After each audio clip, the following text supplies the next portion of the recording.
Hey, what's going on, guys? It's Weather with Jonathan here, and I'm back with another video. In this video, we're going to be talking about the potential for a major severe weather outbreak in the south. I'm going to be going over all this in your forecast. So, starting off with what's happening around the U.S., you can see we have that system working its way across much of Arizona and New Mexico. Now, that is going to be causing probably some rain and maybe even some gusty winds at times. Now, we have that storm off the coast of the west coast, and while that goes to the east, that is going to be causing that severe weather back in the southern central part of the United States. I apologize for that, but so that's what's happening around the US. So now let's take a look at our NWS hazards. You can see that we have quite a lot going on. We have those winter weather advisories and winter storm watches in the northern plains, and that little tiny sliver of winter storm watches just to the north of Duluth, Minnesota. Then those winter weather advisories in Nebraska, and the wind advisories for portions there of Texas, Kansas, and Oklahoma. Now, we also have those freeze watches still in effect for the southeast. Those are going to be allowed to expire in the next day or so. And yeah, and also, fun fact, today is the first day of spring, so I hope you guys are enjoying your weather out there, and I hope you guys are enjoying your first day of spring. So now you can see we have those winter weather advisories, winter storm warnings in the west coast, and those flood watches, high wind warnings, high wind watches, and wind advisories. Speaking of the west coast, let's take a look at our rainfall totals. You can see that we have quite a lot of rain in the west coast. This is our rainfall accumulation totals. You can see along the west coast of California, and mainly the southern central coast of California down to the southern portion there of California. You guys are going to get quite a bit of rain, actually, and that is good news because you guys have been in a drought in California for a really long time, and a really bad drought. So this rain has pretty much cured up all the drought in about this circle. So you guys are very lucky because this is like a very rare happening. So you guys are pretty lucky. So now let's move on to our severe weather. You can see we're taking a look at our dew points. You can see now, I want to show you something. You guys probably do notice one thing that stands out to you. It's a giant, just warm bubble. And if you guys can guess where the severe weather is by looking at how high the dew points are and how dark the colors are, you can probably tell it's going to be over here. Well, no. We actually have a marginal threat of severe weather for day 3 up here. And also, I think we could have the slight risk that we have for this area of Texas and Oklahoma. That was a bad drawing, but anyways, you get the idea. That actually could extend more further to the northeast into places maybe even as far north as Missouri or even Illinois. Now that was also a bad drawing because it's being laggy. I apologize a lot. So that's our dew points. Now you can see they're gonna start increasing a lot more, allowing for some convection. Now we do actually have quite a lot of CAPE, mainly around 5,000. What am I saying, you guys? 500 to 2,000 joules per kilogram. Now that's going to be mainly centered over central Texas. Southern Oklahoma is going to be looking at 1,000 to 1,500 joules. Is definitely not out of the question.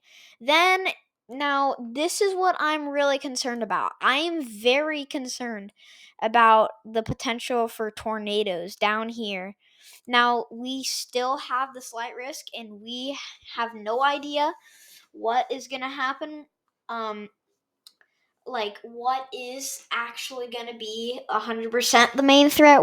All we know is that we'll definitely have a couple tornadoes possible to likely to that for Friday, or sorry, yeah, Friday, and definitely damaging winds. Now, that severe weather risk is not just there, it's going to extend from here back all the way up towards about Nashville. Now, you know why I'm so concerned about this area? Look, you guys, I'm making my mouse big because you guys need to pay attention to this. Like, if you guys live in this circle, which I'll read some of the city names that I know of in there. You guys should probably definitely be severe weather aware and potentially tornado warning aware. So, Baton Rouge, Louisiana, maybe even north of New Orleans, Hattiesburg, Mississippi, and Jackson, Mississippi, you definitely need to be aware of a tornado warning possibly happening in your area. But I'm so concerned about that because we have the perfect thermodynamics. We have wind shear at about 60 to 70 knots, dew points about upper 60s, maybe even lower 70s in southern Louisiana. And our cape values are going to be 1,000 to 2,000 joules, so pretty moderate cape, I'd say. Not really weak cape, that is pretty moderate cape. So we definitely need to be aware of this. So now let's take a look at our wind shear for Thursday. We're not talking too much in terms of tornado threat. Really, I wouldn't really say there's a big tornado threat, but we could see maybe a tornado warning or two, maybe a tornado or two possible.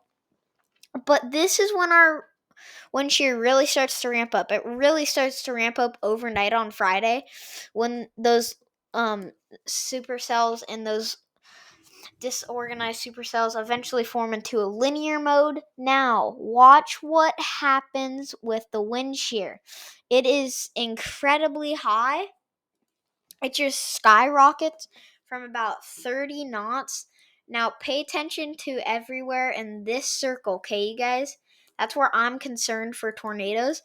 Pay attention to that circle. It skyrockets from 30 to about, look at that. That's about 60 to 70 knots. Now, that was not the most accurate drawing, but I'm concerned about tornadoes for much of that area in that circle.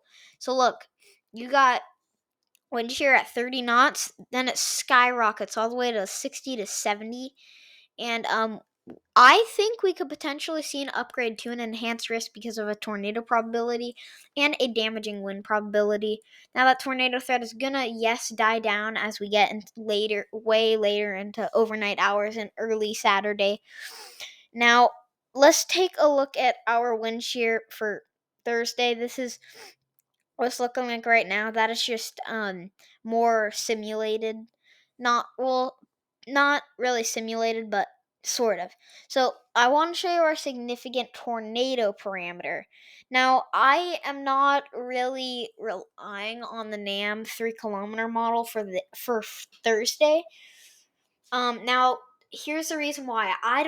I yes think we have the potential for tornadoes, but I think that it's a little bit lower. So I think that tomorrow the tornado threat either could be lower or higher, but who knows? I think our biggest severe weather threat is going to be in this circle, and our biggest tornado threat will probably be for this circle for northern Oklahoma City, and Tulsa. Now maybe extending all the way back through Joplin, Missouri. So let's take a look at our day 4 probability slight risk. You can see we have that slight risk in effect for portions there of southern and central Oklahoma back through southern and central Texas. Now, this is going to be driven by mainly hail and damaging winds, I'd say. Yes, the tornado threat is possible, but we don't really want to talk about tornadoes because, first of all, there's not really a tornado threat. Now, you see that risk. Now, listen, this is definitely gonna this is not doesn't mean it's not gonna definitely happen, but it could possibly happen. We could have that severe risk potentially extending all the way up into Missouri and potentially even Illinois if if if the models keep showing what they're showing right now, which is pretty concerning. The Storm Prediction Center could actually extend that way more to the northeast. And I definitely do think that is a possibility because we actually have quite a bit of severe weather possibility for much of this area, I'd say. Kate values around 1,000 joules and dew points around 60s, lower 60s, maybe even mid 60s. So we got to watch out there. Now look at that severe risk for Friday. So you can see that's quite a big slight risk. And I think if we get, now listen, I'm just saying this is a possibility. If we get an enhanced risk, I would more likely locate it over here because of the threat of tornadoes. Now that's the biggest threat for tornadoes. So we definitely gotta be aware. Even if we live outside of that circle I just showed you, you still gotta be weather aware if you live in that yellow risk, which is a slight risk. So now that's the end of the video. I hope you guys enjoyed. Consider sharing this video with your family and friends if you enjoyed. Consider getting my YouTube channel out there if you enjoyed it. And thank you for coming and watching that video. I'll see you in my next video.